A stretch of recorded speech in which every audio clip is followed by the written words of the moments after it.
welcome back. I'm Di, and today I'm bringing you my highest rated and lowest rated books on Goodreads for 2016. So I have a list of my 5-star rated and 2-star rated books on Goodreads, which were my highest and lowest ratings given in 2016. So I wanted to share those with you today. I will not be giving synopsis of any of these books, but I will try to link my written reviews from my blog in the corresponding blog post that will go with this video. So let's go ahead and get started. I'm going to start from the earliest part of January and move up to the most present time of the year. And so we're going to start with highest rated books first. We'll start off with Dust and Decay, Flesh and Bone, and Fire and Ash. These are books 2, 3, and 4 from the Rot and Ruin series by Jonathan Mayberry. I buddy read this series with Raul over at Latin Lector. I gave each of these books 5 stars. This series was just so engaging and interesting, and I really enjoyed buddy reading it with Raul. I think Flesh and Bone only got a 4.5 actually, but because Goodreads doesn't do the half-star rating, it did end up with a 5-star because I round up.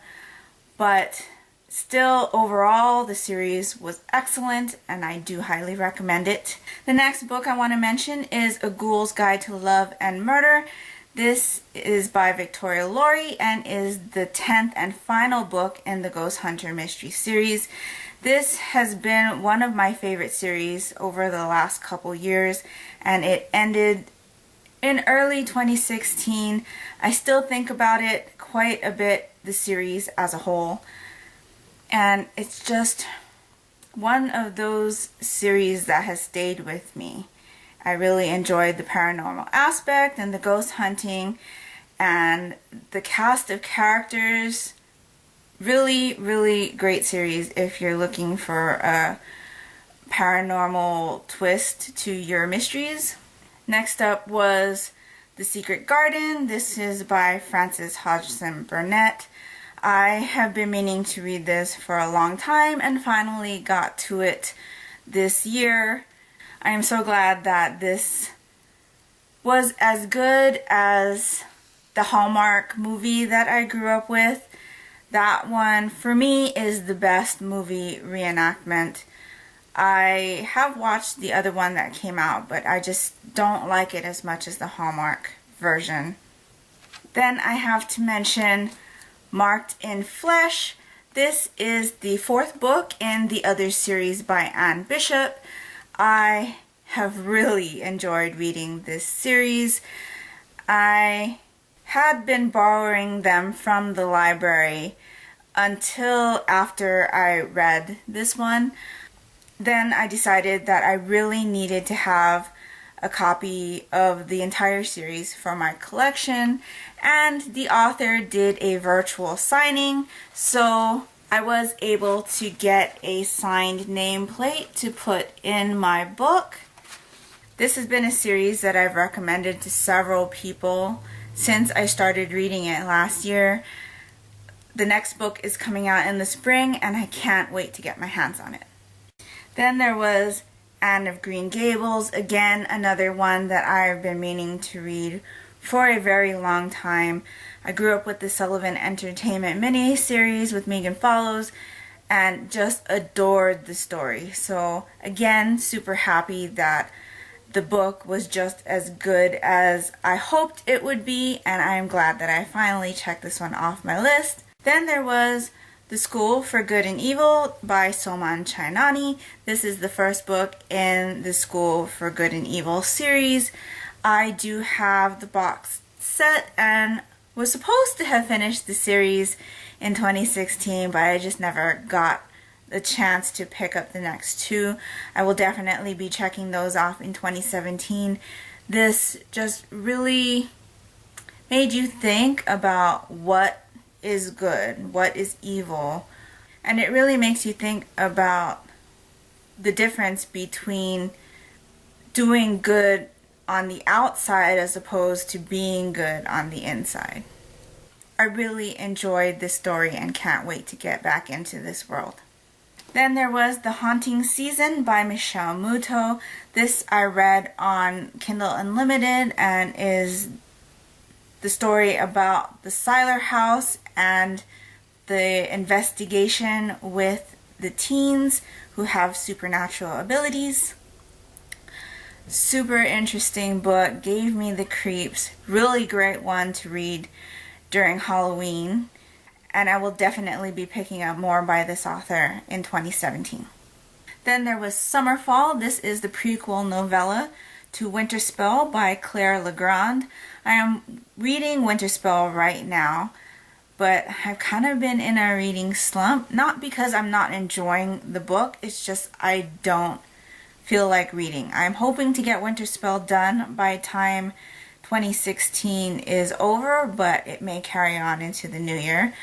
I decided to read Summerfall before jumping into Winterspell because I thought it might give me some kind of background familiarity with the story, and so I dove into it. I really enjoyed it. It focused more on fae and human relationships and a little bit of politics, and I just really remembered how much I enjoyed books with fairies in it.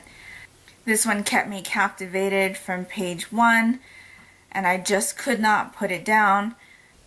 Since Winterspell is a retelling of the Nutcracker, I had expected the prequel novella to hint at something that might be familiar, but it really didn't have any kind of connection to the Nutcracker story at all.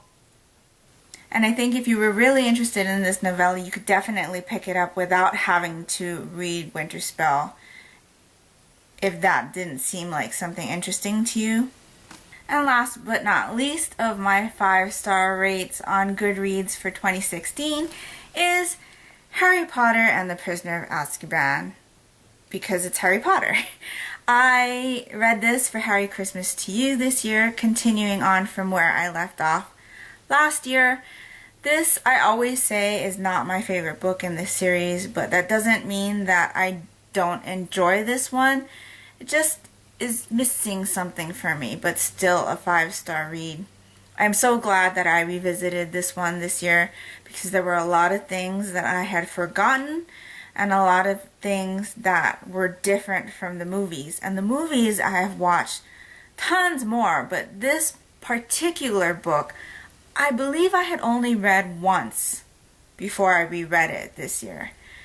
I've reread the other installments multiple times, but this one, I just tend not to pick it up. If I do a reread of the series, I usually skip over it because it's just not my favorite. But I am glad, again, that I picked it up and refamiliarized myself with this one. So this was my last 5-star read for 2016. So those were my 11 5-star rated books for 2016, and now on to the 2-star rated books. I try very hard not to give 1-star ratings on Goodreads. There really has to be nothing redeemable about the book for me to give it a 1-star. So I think I've been on Goodreads about 4 or 5 years, and I think in that time I've only given 1 or 2 1-star ratings. This year, no 1-star ratings, but there were a few 2-star rated books for me. I really take the Goodreads description for a 2-star rating seriously, which is that it was okay. Or for me, it was just okay. It wasn't good. So these were the books that I thought were just okay in 2016. Again, I'm going in order from towards the beginning of the year up to current.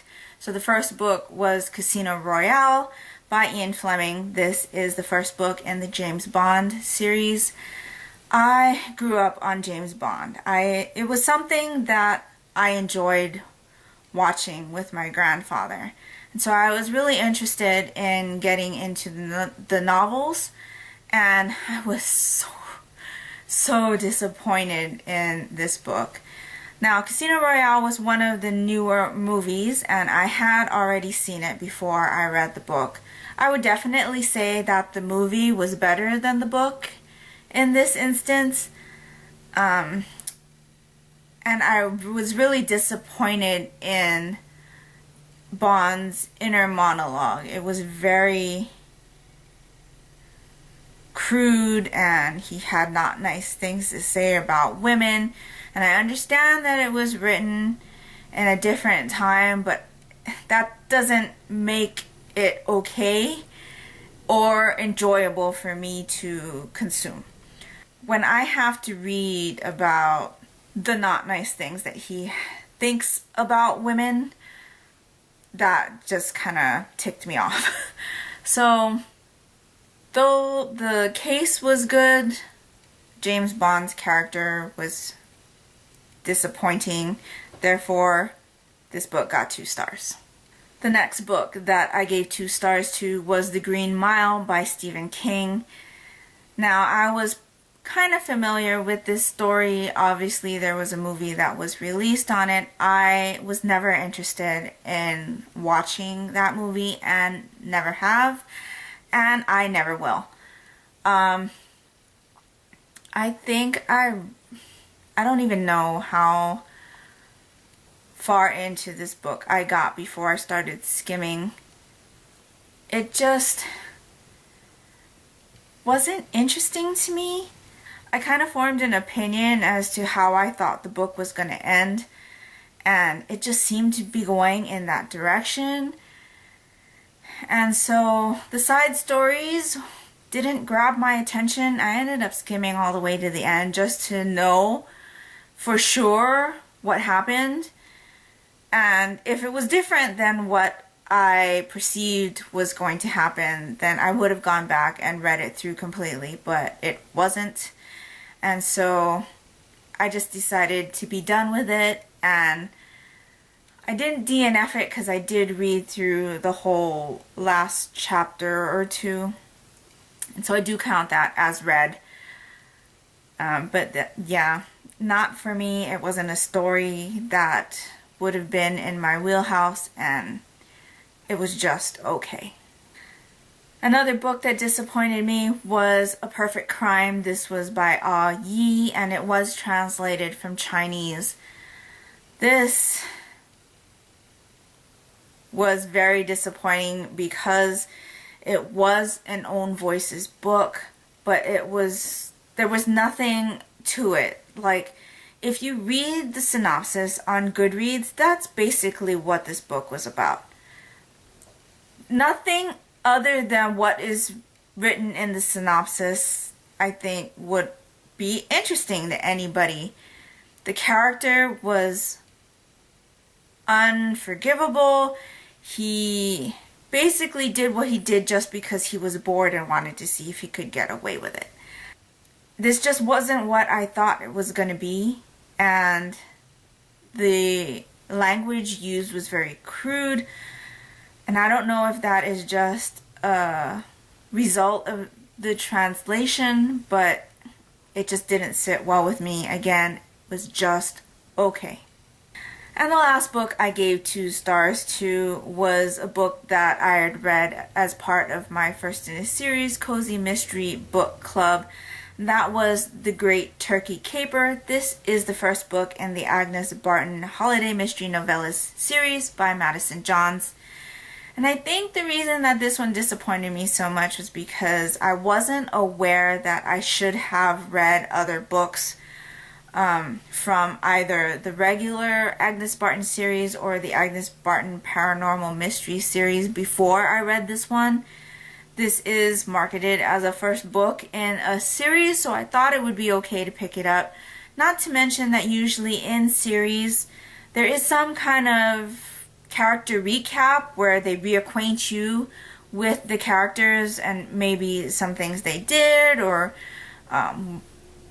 some of the things they liked, something, but this book had none of that.